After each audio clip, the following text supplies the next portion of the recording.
محمد شایان صدیقی کلکتہ سے پوچھتے ہیں، ہمارے امام مسجد کا عقیدہ یہ ہے کہ حضور صلی اللہ علیہ وسلم ہمیں سن سکتے ہیں، اور وہ یہ کہتے ہیں کہ حضور کا تھوڑا کرم ہو جائے تو ہمارا فلاں کام اچھے سے ہو جائے گا، تو کیا میری نماز ایسے امام کے پیچھے ہو جائے گی؟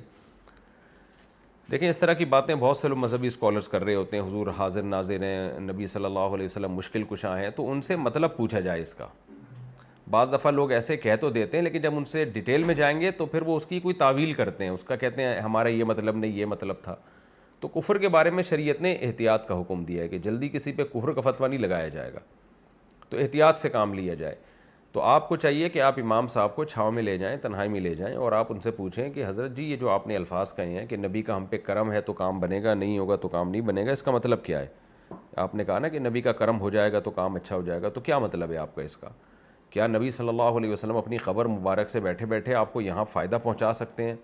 کہ آپ کو اللہ نے اختیارات دیے ہوئے ہیں؟ اگر وہ اس طرح کی بات کرتے ہیں تو بھائی یہ تو سیدھا سیدھا کفر ہے۔ اسی طرح یہ جو کہا کہ وہ ہمیں سن سکتے ہیں، تو آپ کہیں کیا مطلب؟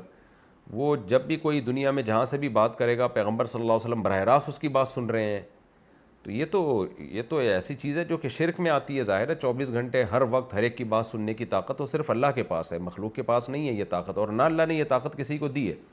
وقتی طور پر، معجزے کے طور پر، کرامتی طور پہ کوئی سن لے، اللہ کسی کو سنا دے، ایک الگ بات ہے، لیکن اختیار دے دینا ہر وقت ہر ایک کی بات سننے کا، یہ صرف اللہ ہی کے پاس ہے یہ اختیار۔ تو اس لیے یہ تو ان سے امام صاحب سے پوچھیں، اگر وہ کہتے ہیں اسی طرح کوئی تعویل نہیں کرتے اور ایز اٹ از ان کا عقیدہ ہے، تو پھر بھائی یہ تو شرک ہے، مشرک کے پیچھے نماز نہیں ہوتی۔